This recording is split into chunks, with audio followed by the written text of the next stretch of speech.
అంటే తగ్గడానికి కారణం ఏంటండి? ఇమ్యూనిటీ లెవెల్స్ ఏమైనా పెరగటమా? అంతే, బాడీలో వచ్చే హార్మోనల్ చేంజెస్ వల్ల, అడాప్ట్ అవ్వడం వల్ల, అలా కొన్ని చేంజెస్ రావడం వల్ల ఈజీగా ఏంటంటే బాడీ అడాప్ట్ అయిపోయి చిన్నప్పుడు చైల్డ్హుడ్ ఏజ్ నుంచి అడల్ట్హుడ్ వచ్చేసరికి స్లోగా అది తగ్గిపోయింది. హలో హలో, నమస్తే అండి, మీ పేరండి? సార్ మా పేరు మధు సార్. మధు గారు ఎక్కడి నుంచి మాట్లాడుతున్నారు? మేము హైదరాబాద్ నుంచి మాట్లాడుతున్నాం. నమస్తే సార్, డాక్టర్ గారు ఉన్నారు, డాక్టర్ గారితో మాట్లాడండి సార్. నమస్తే మధు గారు. సార్ నమస్కారం సార్. చెప్పండి అండి. సార్ మా తమ్ముడికి సార్ ప్రాబ్లం ఇది. ఓకే. గత 5 years నుంచి న్యూమోనియా అంటున్నారు సార్. 5 years నుంచి అంటున్నారా? 5 years నుంచి అంటున్నారు సార్. ఓకే.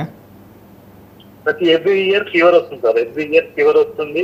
ఓకే. హాస్పిటల్ తీసుకెళ్తున్నాము, ఒక 5 days అడ్మిట్ చేస్తున్నారు, లంగ్ ఇన్ఫెక్షన్ ఉందంటున్నారు, తగ్గుతుంది. ఓకే. మళ్ళీ ఎవ్రీ ఇయర్ అట్లే వస్తుంది సార్, అసలు పూర్తిగా తగ్గట్లేదు. అసలు ఎలా సార్ అది? ఓకే. ఏమన్నా అలవాట్లు ఉన్నాయండి, స్మోకింగ్ కానీ లేకపోతే? లేదు సార్, అంటే డ్రింకింగ్ అలవాటు ఉంది సార్. మామూలు నార్మల్ ఎప్పుడైనా ఫెస్టివల్ తప్పే, డైలీ ఏం లేదు. ఓకే. స్మోకింగ్ అయితే ఏం లేదు సార్. ఓకే. ఇలా రికరెంట్ ఇన్ఫెక్షన్స్ మాటిమాటికి వస్తున్నాయి అంతేనా? మాటికి వస్తున్నాయి సార్. 5 సంవత్సరాల నుంచి వస్తున్నాయి. 5 years అయితే. ఓకే.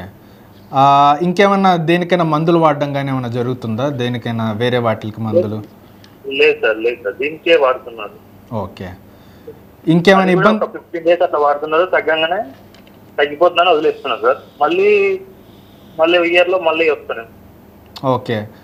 అన్నిసార్లు ఇన్ఫెక్షన్స్ వస్తున్నాయంటే ఖచ్చితంగా ఏమన్నా లంగ్ రిలేటెడ్గా ప్యాథాలజీ ఉంటుందండి, ప్రాబ్లం ఏదైనా ఉండుండొచ్చు. సో దానివల్ల ఆల్రెడీ ఏమైనా చేంజెస్ ఉన్నాయో లేదో దానికి సిటీ స్కాన్లు అని ఉంటాయి. ఆ సిటీ స్కాన్లు ఏమైనా తీయించారా అప్పుడు? తీయించాను సార్. అయితే ఇప్పుడు చూడు, టీబీ అయితే నెగిటివ్ వస్తుంది సార్. ఓకే. సిటీ నెగిటివ్ వస్తుంది అంటే సిటీ రిపోర్టింగ్. ఓకే. అయితే మొన్న ఏమైందంటే ఒక 3 months బ్యాక్ లంగ్ ఎలర్జీ లాగా వచ్చింది. ఓకే అని చెప్పారు సార్. బ్రాంకియోస్కోపీ టెస్ట్ చేయాలి అన్నారు. ఓకే. ఓకే. అయితే మెడిసిన్స్ వాడండి ఒక 1 month, దాని తర్వాత మళ్ళీ తీసుకురండి అన్నారు. అసలు రిపీటెడ్ గా వస్తుంది, అది ఎట్లా సార్? అది పూర్తిగా కోలుకోవాలంటే ఎట్లా? ఇది ఓకే అండి. ఇది మోస్ట్లీ ఏమన్నా మనకి బ్రాంకెక్టైసిస్ అని ఒకటి ఉంటుందండి, దానివల్ల అయినా రిపీటెడ్గా రావచ్చు. లేదా ఆస్తమా లాంటి సమస్యలు ఏమైనా ఉన్నా ఊరికే అంటే ఏమన్నా చలికాలంలో వాటిల్లో ట్రిగర్ అయ్యే అవకాశం ఉంటుంది.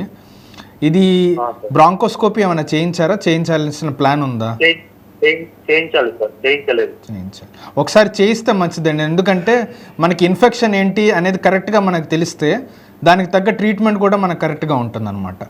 ఇలా మనం ప్రాపర్గా తెలియకుండా ట్రీట్మెంట్ ఇస్తే కొద్దిగా తగ్గిద్ది, మళ్ళీ రికర్ అయ్యే ఛాన్సెస్ ఉంటాయి. ఒకసారి మన దగ్గర కూడా, మీరు ఉండేది హైదరాబాద్ అన్నారు కదా? అవును సార్. ఓకే.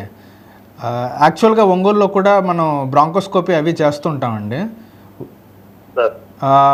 ఇక్కడైనా తీసుకొచ్చినా కూడా మనం ట్రీట్మెంట్ చూద్దాం, బ్రాంకోస్కోపీ చేసి అసలు ఏంటి ఆర్గానిజం ఏంటి అనేది చూసి దాన్ని బట్టి మనం ట్రీట్మెంట్ చేయొచ్చు. Okay. Thank you sir. Okay.